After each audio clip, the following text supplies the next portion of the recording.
केवल tuition fee देनी है फॉर दिस पीरियड, क्योंकि अभी स्कूल खुले ही नहीं है तो मुझे लगता है हार्डली कोई उसमें एनुअल चार्जेस देने की ज़रूरत है। हर जोन में भी 40% सिलेबस का जो है वो रिडक्शन मिलेगा, और उसमें हम अलग अलग स्कूल्स में बच्चों को समझा भी रहे हैं कि आपने किस तरह से पेपर अटेम्प्ट करना है, ताकि उनको ये समझ आए कि 40% रिलैक्सेशन का मतलब क्या है। और काउंसलिंग हेल्पलाइन है, आओ बात करें, उस पर बात कर सकते हैं, उसमें हम उनको कनेक्ट करवा सकते हैं उनके पेरेंट, उनके एग्जाम आने वाले हैं और चिंताएं उनके लिए लगातार बढ़ रही हैं कि आखिरकार एक साल हमने कोविड के दौर निकाला है, अब इसमें हम पेपर की तैयारी किस तरह से करें, कैसे करेंगे, किस तरह से करेंगे, और अगर कोई रिडक्शन सुनाई देगी तो कितनी % रिडक्शन मिल सकती है, ये एक चिंता ज़रूर है। तो चलिए इस चिंता को थोड़ा ख़त्म किए देते हैं। डॉक्टर स्कूल एजुकेशन इस समय मेरे साथ में मौजूद हैं, अनुराधा जी इस समय मेरे साथ में मौजूद हैं, बातचीत कर लेते हैं।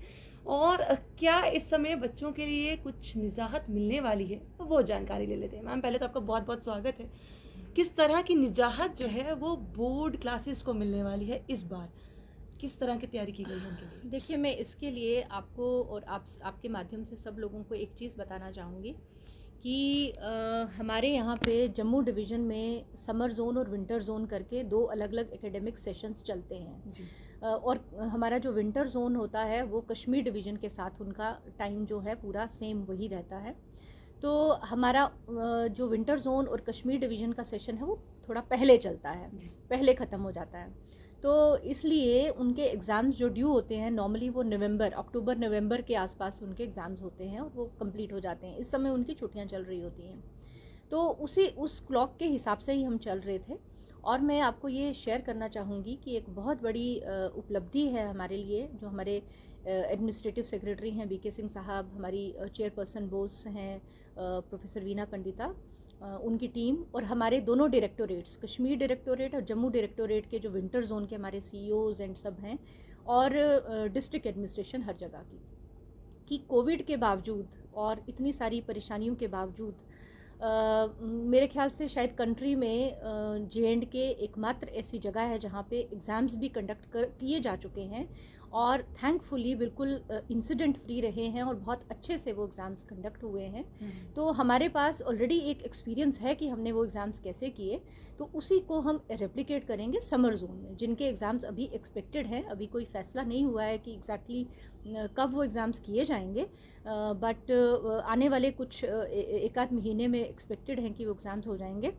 तो उसमें हमने पहले से ही तैयारी हमारी अच्छी तरह से है, काफ़ी होमवर्क हमने ऑलरेडी कर लिया है जी। और उस तरीके से हम ये कर पाएंगे। बोर्ड के एग्ज़ाम्स 10th 11th और 12th, उसके अलावा बाकी एग्ज़ाम्स का भी जो छोटी क्लासेस हैं उनके लिए भी जिस तरह से हमने विंटर जोन में किया, मैं यहाँ बताना चाहूँगी आपको कि 1st से लेके 7th तक हमने कोई एग्ज़ाम्स एज सच जो फॉर्मल एग्ज़ाम होता है वो हमने कंडक्ट नहीं करवाया, क्योंकि आपको मालूम होगा बहुत सारे रीज़न्स थे, जैसे कहीं कम्युनिटी क्लासेस चल रही थी, कहीं ऑनलाइन चल रहा था, सब जगह डिजिटल प्लेटफॉर्म अवेलेबल नहीं थे। तो हमने किसी अलग अलग माध्यम से बच्चों को जोड़ा हुआ था, इसलिए हमने 1st से 7th तक असेसमेंट टूल्स डेवलप किए। इसके लिए हमारे डाइट्स के प्रिंसिपल्स जो हैं उनकी हमने एक कमेटी बनाई under the chairmanship of principal DIET Doda, जो काफ़ी एक्सपीरियंस्ड हमारे ऑफिसर हैं। उन्होंने असेसमेंट टूल्स डेवलप किए कि बच्चों के, क्योंकि ये बहुत ज़रूरी था, एग्ज़ाम कोई एक फॉर्मेलिटी की तरह नहीं लेना था, हमें ये देखना था कि क्या लर्निंग गैप्स जो है वो आ गए हैं, कितना नुकसान कोविड से हुआ, और क्या बच्चे अगली क्लास में जाने के लिए उनका लेवल उतना है कि वो अगली क्लास में उनको डालना चाहिए या नहीं डालना चाहिए, और अगर डालना है तो क्या क्या चीज़ें हमें बीच में रिमेडियल करनी है। तो इसके लिए एक बहुत डिटेल्ड एक्सरसाइज की गई और 1st से 7th तक हमने उनकी असेसमेंट करवाई, और उसका मोड हमने वही रखा कि जैसे उनकी क्लासेस थी, अगर कम्युनिटी क्लासेस थी तो कम्युनिटी क्लासेस के थ्रू ही उनकी असेसमेंट हुई, और अगर ऑनलाइन कर रहे थे तो ऑनलाइन हुई, ताकि किसी बच्चे को कोई डिस्टर्बेंस ना हो। 8th और 9th का हमने पेन पेपर एग्ज़ाम उनका लिया, स्कूल्स में लिया, कोविड की SOP फॉलो करके और बैचेस में लिया, और उसमें हमने मेन सब्जेक्ट्स, ताकि बच्चों के ऊपर कोई अनड्यू प्रेशर ना पड़े, तो जो मेन सब्जेक्ट्स जो ज़रूरी हैं ताकि आप अगली क्लास में आपको प्रमोट किया जा सके, उसके लिए जो मिनिमम रिक्वायरमेंट होना चाहिए, लर्निंग आउटकम्स में हमने बहुत ज़्यादा इसमें स्ट्रेस दिया, और उस तरह से 8th और 9th के एग्ज़ाम्स हमने करवाए। 10th 11th 12th के एग्ज़ाम्स जो हैं वो बोर्ड एग्ज़ाम्स हुए हैं, और उसके लिए हमने जो सबसे बड़ा जो डिसीजन था वो ये था कि हमने सेंटर्स का नंबर बहुत बढ़ा दिया, ताकि बच्चों को हम पूरा एसओपी फॉलो करके और डेस्क सीटिंग अरेंजमेंट उनका ऐसा इस तरीके का हो कि क्राउडेड ना हो। तो वो डिस्ट्रिक्ट एडमिनिस्ट्रेशन की तरफ से भी बहुत मदद हमें डिपार्टमेंट को मिली, बोर्ड को मिली, और सब ने इकट्ठे सबके जॉइंट एफर्ट से बहुत सक्सेसफुली वो एग्ज़ाम कंडक्ट हुए, और उसी तरह का हम समर जोन में भी करेंगे।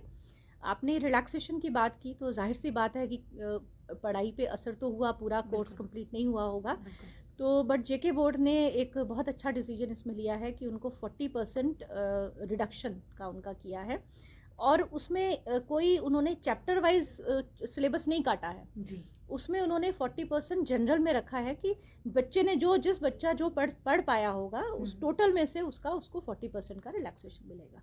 तो वही जो विंटर जोन में जैसे किया है, जितनी रिलैक्सेशन मिली है उतनी ही रिलैक्सेशन समर जोन में भी मिली। 8th के लिए भी सेम ऐसा रहेगा या 8th के लिए? नहीं, 8th और 9th का मैंने आपको जैसे बताया कि हमने एग्जाम्स अलग से कंडक्ट किए, लेकिन मेन पेपर्स में किए, और हमने उनके क्वेश्चन पेपर्स जो थे वो इस तरह के हमने डिवाइस किए कि जिससे फोकस ज़्यादा लर्निंग आउटकम्स पे रहे। एक चीज़ मैम ये भी रहती है कि प्री बोर्ड्स जैसे शुरू हो जाते हैं, जब ये बोर्ड्स आते हैं उससे पहले प्री बोर्ड्स रहते हैं, तो क्या स्कूलों जितने भी स्कूल हैं उनको अनुमति दी गई है ताकि वो प्री बोर्ड कर सके खुद स्कूल में, या फिर ये भी ऑनलाइन ही रहेंगे? देखिए, प्री बोर्ड के लिए भी हमने सभी स्कूल्स को यही कहा है, और बहुत सारे स्कूल्स ने किया भी है, government as well as private ने। हमने ये कहा है कि आप किसी भी बच्चे को फोर्स नहीं करेंगे। पहली कंडीशन तो ये है कि it is not mandatory. Pre board का ऑब्जेक्टिव ये होता है कि बच्चे को प्रिपेयर करना है, तो लेकिन उसकी लाइफ, उसकी हेल्थ और उसके पेरेंट्स का कंसर्न वो ज़्यादा इम्पॉर्टेंट है इस स्टेज पे। तो हमारी तरफ से जो एकेडमिक सपोर्ट बच्चे को चाहिए होगी वो हमने प्रोवाइड की है, लेकिन हम उसको फोर्स नहीं कर रहे कि आप प्री बोर्ड ज़रूर लो। अगर आप घर पे ऑनलाइन लेना चाहते हैं आप घर पे ऑनलाइन ले सकते हैं, या फिर जैसे पेरेंट कोई आके क्वेश्चन पेपर्स या कोई डाउट क्लियरिंग के लिए वो आ सकता है स्कूल में, और पेरेंट की 1-to-1 टीचर से उसको गाइडेंस मिल सकती है। तो इसी तरह की हमने डायरेक्शंस जो हैं सभी स्कूल्स को दी हुई, और बहुत सारे स्कूल्स ने प्री बोर्ड्स कंडक्ट करवाए हैं for those students who are willing to come to school with the consent of parents. ये साइंस स्ट्रीम मैम बहुत ज़्यादा थोड़ी कॉम्प्लिकेटेड सी होती है, क्योंकि इसमें प्रैक्टिकल्स काफ़ी ज़्यादा आ जाते हैं, तो इस बार प्रैक्टिकल्स के लेकर भी कुछ सोचा गया है या प्रैक्टिकल्स इस बार नहीं होंगे? नहीं, प्रैक्टिकल्स के बिना तो आपका देखिए एग्ज़ाम एक बहुत उसकी अपनी एक सैंक्टिटी रहती है। आप ऐसा नहीं कर सकते कि आप एक नाम के लिए सिर्फ आप एग्ज़ाम लेके बच्चों को पास कर दें, क्योंकि उनको आगे उस एग्ज़ाम के बेसिस पे आगे शायद कोई कंपटीशन में पेयर होना है, या किसी और एग्ज़ाम के लिए या किसी हायर कोर्स के लिए जाना है। तो इसमें हमने जैसे विंटर जोन में भी किया कि ये उससे पहले हमें प्रैक्टिकल्स का टाइम ऑफलाइन करवाने का टाइम नहीं मिला था, क्योंकि प्रैक्टिकल्स ऑफलाइन करवाना ही ज़रूरी है। तो इसमें एग्ज़ाम्स के बाद प्रैक्टिकल्स का एक पूरा शेड्यूल बनाया गया, जिसमें पहले बच्चों को प्रैक्टिकल्स करवाए गए, उनके बैचेस में उनके हर टीचर ने अपने अपने प्रैक्टिकल्स उनको करवाए, और उसके बाद फिर उनका एग्ज़ाम हुआ। प्रैक्टिकल जो एक्सटर्नल एग्ज़ाम होना था वो बाद में हुआ, पहले उनको पूरा टाइम दिया गया जिसमें उन्होंने वो कंडक्ट किए। समर में क्योंकि हमारे पास टाइम था, तो हमने सभी स्कूल्स को ये इंस्ट्रक्शंस दी हैं कि वो एक बैचेस में एक बना के एक रोस्टर प्रिपेयर कर लें, जिसमें वो बच्चों को बताएं कि किस तरह से आप कब कब आके कौन कौन सा प्रैक्टिकल जो है वो अटेंड कर सकते हो। अभी आगे आने वाले वक्त में स्कूल्स की रीओपनिंग की भी बात हो रही है। अगर ऐसा कोई डिसीजन होता है तो ईजी हो जाएगा जम्मू के समर जोन के बच्चों के लिए कि वो प्रैक्टिकल्स अटेंड कर पाएंगे।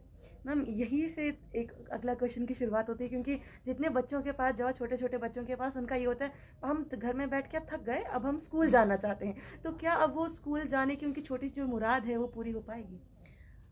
देखिए, ये तो डिसीजन बहुत सारी अथॉरिटीज़ ने मिलके लेना है, बिकॉज सिर्फ स्कूल एजुकेशन डिपार्टमेंट का अकेले का डिसीजन नहीं है, लेकिन जो इनपुट्स हैं सारे स्टेक होल्डर्स के वो हम कंपाइल कर रहे हैं, और उसमें बहुत सारे पेरेंट्स और बहुत सारे बच्चों का ये भी आया है कि अगर गाइडलाइंस को, SOPs को ध्यान में रखते हुए स्टैगर्ड वे में स्कूल्स को खोला जाए तो दे आर विलिंग।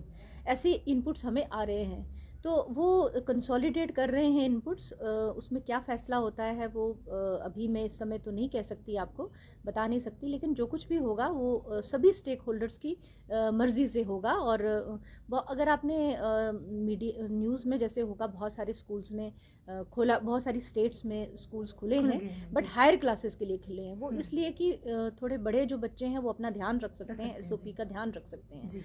तो उसी किस्म का जो फैसला होगा वो यहाँ JNK में भी वैसा ही फैसला है। अपने बच्चों के लिए बहुत ज़्यादा चीज़ें जो है आसान कर दी हैं। अब थोड़े से पेरेंट्स की अगर बात हो जाए, क्योंकि पेरेंट्स के लिए यहाँ से बात हुई थी कि रिलैक्सेशन जो है वो दी जाएगी, किस तरह की उस पर बात चल रही है, रिलैक्सेशन कितनी दी गई है, क्योंकि 30% की बात हुई थी, तो उस पर क्या बना है अभी तक? नहीं, जैसे मैंने अभी कहा कि विंटर जोन में हमने ऑलरेडी ये एग्ज़ाम्स कंडक्ट कर लिए हैं, और उसमें हमने 40% जो है कोर्स का रिडक्शन हमने 40% दिया है। Same decision has been taken for summer zone also. तो समर जोन में भी 40% सिलेबस का जो है वो रिडक्शन मिलेगा। और उसमें हम अलग अलग स्कूल्स में बच्चों को समझा भी रहे हैं कि आपने किस तरह से पेपर अटेम्प्ट करना है, ताकि उनको ये समझ आए कि 40% रिलैक्सेशन का मतलब क्या है। तो अगर फिर भी बच्चों को कोई डाउट रहता है या कोई परेशानी रहती है, तो अपने अपने स्कूल में फ़ोन करके पूछ सकते हैं उनको। वो हमारी जो काउंसलिंग हेल्पलाइन है, आओ बात करें, उस पर बात कर सकते हैं। उसमें हम उनको कनेक्ट करवा सकते हैं उनके पेरेंट, उनके टीचर्स के साथ, और उनको डिटेल्ड जो है उनकी क्वेरीज जो हैं उनका हम उनका जवाब उनको जो है मिल सकता है उसके। मैम फीस का, क्योंकि फीस के रिडक्शन की बात हुई थी, तो फीस के रिडक्शन की कोई बात आगे चल रही है? देखिए, मैं ट्यूशन फीस या फिर आने वाले समय में फीस बढ़ेगी या कम होगी, क्या होगा? देखिए, मैं आपको उसमें एक अच्छी खबर जो है वो ये बताऊंगी, क्योंकि पहले भी बहुत बार इस पे बात होती रही है, और एक बहुत डिफ़िकल्ट ये चीज़ थी जो हमने देखी इसमें। हमारे जो फ़ी फिक्सेशन कमेटी है उसके चेयरमैन अपॉइंट हो चुके हैं। एक ऑनरेबल जज हैं, रिटायर्ड जज हैं ऑनरेबल हाई कोर्ट के। तो अब वो कमेटी ने काम, जैसे मैं पहले भी कहती रही हूँ, जिन दिनों पेरेंट्स की बहुत परेशानियाँ हमें अपनी परेशानियाँ वो हमारे साथ शेयर करते थे, तो उनको मैंने तब भी यही कहा कि हमारी तरफ से जो ये ऑर्डर है, हम उसी को केस टू केस बेसिस पे हम उसका सल्यूशन भी दे रहे थे पेरेंट्स को, कि केवल ट्यूशन फ़ी देनी है फॉर दिस पीरियड। आपको जब स्कूल बंद हैं तो आपको सिर्फ ट्यूशन फ़ी देनी है, आपको और कोई फ़ी नहीं देनी है। और एनुअल चार्जेस जो हैं वो प्रो रेटा बेसिस में, मतलब जब स्कूल खुले थे तो पूरे साल के जो चार्जेस बनते हैं वो प्रो रेटा बेसिस पे कैलकुलेट करके जितना उस हिस्से का बनता है जिसमें स्कूल खुले थे उतना ही देना है। तो क्योंकि अभी स्कूल खुले ही नहीं है, तो मुझे लगता है हार्डली कोई उसमें एनुअल चार्जेस देने की ज़रूरत है। अब कई पेरेंट्स उस समय हमारे पास आए कि हमारे से तो उन्होंने ले लिया है या हमने दे दिया है, तो अब क्या करें। तो उनको मैंने ये कहा था कि आप इसका वेट करें। आपके कई जगहों पे तो जहाँ पे पेरेंट्स ने कहा कि हमें रिफ़ंड चाहिए, हम किसी और स्कूल में जाना चाहते हैं, मैं आपको बताना चाहूँगी लगभग 34 हमें रिटर्न कंप्लेंट्स आई थी, रिटर्न, जिसमें हमें एविडेंस था कि ये बच्चा है, ये रोल नंबर है, ये पेरेंट का नाम है, और अलग अलग किस्म की जो शिकायतें थी उसमें से 34 में से 30 डिस्पोज ऑफ हो गई, और हमने केस टू केस बेसिस पे उनका करवा लिया। कुछ कंप्लेंट्स होती हैं वो जनरल होती हैं, जैसे जनरल में कहते हैं कि हमें बच्चे का नाम नहीं बताना चाहते हैं, या सिर्फ स्कूल का जनरल में बता देते हैं, तो वो कंप्लेंट्स रह गई हैं। लेकिन अब क्योंकि चेयरमैन फ़ी फिक्सेशन कमेटी उनकी अपॉइंटमेंट हो चुकी है, अब ये बहुत ही वेल रेगुलेटेड तरीके से इसको हैंडल किया जाएगा। सभी स्कूल्स को थोड़ी दिनों में आप देखेंगे कि और डायरेक्शंस, अभी जज साहब ने एक निकाला भी था सर्कुलर, वो और डायरेक्शंस निकालेंगे फ़ी फिक्सेशन को लेके। जो अप्रूवल चाहिए वो सभी स्कूल्स को, हम भी यहाँ से रेगुलेशन के लिए सब स्कूल्स को ये डायरेक्शंस दे देंगे कि अपनी फाइल्स वो सबमिट करवाएंगे, और उनकी जो फ़ी है वो प्रॉपर तरीके से अप्रूव होगी जो कि फॉर अदर टाइम्स ऑल्सो जो उनके लिए होगी। और कोविड के दौरान जो गवर्नमेंट का ऑर्डर है, उस ऑर्डर की भी पालन हो रहा है कि नहीं हो रहा है, वो फ़ी फिक्सेशन कमेटी ऑथोराइज्ड होगी उस पर डिसीजन लेने के लिए और पेनलाइज करने के लिए भी स्कूल को, अगर कोई स्कूल कुछ गलत करता है in violation of government order. हम जिस तरह से कुछ एक परिवार होंगे जो काफ़ी ज़्यादा इस चपेट में आए होंगे, या अब ऐसे हो गए होंगे कि शायद ट्यूशन फ़ी भी ना दे पाए, क्या उनके लिए भी कुछ आने वाले समय में कुछ ऑर्डर निकल सकता है, ताकि उन लोगों को, सिर्फ वो जो चुनिंदा लोग हैं, उनको कुछ रिलैक्सेशन मिल सके? देखिए, मैं अपने एक्सपीरियंस से आपको ये बताऊं कि बहुत सारे ऐसे लोग जैसे मैंने अभी आपको रिटर्न भी कुछ बताया कि 34 के करीब थी, तो कुछ ऐसे लोग जो फ़ी दे ही नहीं सकते हैं, जी। जो सही में परेशान हैं और नहीं दे सकते हैं, उसमें हमने जो हमारे पास केसेस रिपोर्टेड हैं, उसमें स्कूल वालों ने भी सपोर्ट की है। जी। स्कूल वालों ने भी उनको फ़ी के लिए इंसिस्ट नहीं किया है। ठीक है। कोई ऐसा केस मेरी नज़र में अभी तक ऐसा नहीं आया कि जिसमें स्कूल ने नहीं माना हो कि हम ये फ़ी ज़बरदस्ती या ज़रूरी लेंगे। लेकिन फिर भी कुछ और कंप्लेंट्स जनरल, जैसे मैंने आपको बताया जनरल कंप्लेंट्स हैं, वो ये हैं हाइक को लेके, ज़्यादा फ़ी को लेके। ऐसा कोई केस नज़र नहीं आया जहाँ एक भी कोई ट्यूशन फ़ी का एक पैसा भी नहीं दे सकता है लेकिन फिर भी स्कूल इंसिस्ट कर रहा हो। ऐसा मैंने कोई केस मेरे पास कागज़ में नहीं आया है। ठीक है। तो लेकिन उस ऐसे कोई केसेस होंगे तो मैं उनको भी रिक्वेस्ट करूँगी कि वो अब हम फ़ी फिक्सेशन कमेटी को सारी कंप्लेंट्स जो हैं वो फॉरवर्ड कर रहे हैं। जो अभी भी हमारे पास जो 4 मैंने बताया आपको हमारे पास पेंडिंग है, वो हम उनको भेज रहे हैं जो फ़ी से रिलेटेड होंगी। बाकी भी कोई ऐसी केसेस होंगे हमें भी भेज सकते हैं, फ़ी फिक्सेशन कमेटी को भी भेज सकते हैं, तो जो भी उसमें उसका डिस्पोजल होगा वो बिल्कुल सही रूल्स रेगुलेशंस के हिसाब से होगा। एक मैम आखिरी सवाल मेरा रहेगा कि क्या आने वाले समय में जो ट्यूशन फ़ी है, क्योंकि स्कूल पर भी काफ़ी इस समय असर पड़ा होगा, क्या आने वाले समय में उनको अनुमति मिल जाएगी कि थोड़ी सी ट्यूशन फ़ी वो बढ़ा सके? नहीं, देखिए, ये तो मैंने जैसे बताया कि ये मैंडेट फ़ी के ऊपर जो अप्रूवल होगा वो एक फ़ी फिक्सेशन कमेटी उसको डिसाइड करेगी। तो इस तरह के जो डिसीजंस हैं अभी हमारे मैंडेट में नहीं है, वो फ़ी फिक्सेशन कमेटी के मैंडेट में हैं। तो हमारा काम लेकिन ये रहेगा कि जो भी इस किस्म की डिमांड्स आ रही हैं, जो भी इस किस्म की परेशानियां लोगों को आ रही हैं, वो सारी परेशानियां जो हैं अब हम फ़ी फिक्सेशन कमेटी के सामने रख सकते हैं। वहाँ पे प्रॉपर तरीके से डिस्कशन होगी क्योंकि उनको एक स्टैट्यूटरी पावर्स हैं। जी। तो उन स्टैट्यूटरी पावर्स को यूज़ करते हुए फ़ी फिक्सेशन कमेटी डिसाइड कर सकती है कि अगर ज़रूरत है तो उसको ट्यूशन फ़ी को कम करना है, बढ़ाना है, क्या अप्रोप्रिएट है या नहीं है, क्योंकि एक जैसा सभी स्कूल्स के लिए नहीं है, अलग अलग किस्म के स्कूल हैं। कुछ लो बजट स्कूल भी हैं, कोई ज़्यादा बजट वाले स्कूल भी हैं, कुछ पेरेंट्स की मजबूरियों को समझते हैं, कुछ लोग नहीं समझते हैं। तो ये केस टू केस बेसिस पे डिसीजन होगा। जी। तो वो डिसीजन अब अप्रोप्रिएट अथॉरिटी जो है वो फ़ी फिक्सेशन कमेटी है, और वहाँ पे हम सारे ये केसेस जो भी हमारे पास आएंगे इस तरह के, वो सारे केसेस हम फ़ी फिक्सेशन कमेटी के सामने रखेंगे। बहुत बहुत शुक्रिया मैम हमारे साथ पूरी जानकारी बांटने के लिए। तो जो चिंता इस समय सबसे ज़्यादा बच्चों को थी कि आखिरकार अब हम क्या करें, क्या अब हमारी जो पेपर्स हैं वो आने वाले समय में परेशानी का सबब तो नहीं बनेंगे, तो वो चिंता अब करने की ज़रूरत नहीं है, क्योंकि रिलैक्सेशन जो है वो आने वाले समय में आपको मिल गई है ताकि आप लोगों को चिंता ना हो। वहीं दूसरी ओर प्रैक्टिकल्स के लिए भी जो है एक रास्ता निकाल दिया गया है ताकि आपके फ्यूचर में कभी आपसे कोई प्रैक्टिकल के बारे में पूछे तो आपको उसके बारे में पूरी जानकारी हो। रही बात कि अगर आपको किसी भी तरह की कोई समस्या है तो जिस तरह से मैम ने कहा ही है, आप रिटन कंप्लेन दे सकते हैं, मैम उस पर कार्रवाई ज़रूर करेंगी। बने रहिए जम्मू परिवर्तन के साथ। मुझे और अभिषेक जी को दीजिए इजाज़त। नमस्कार।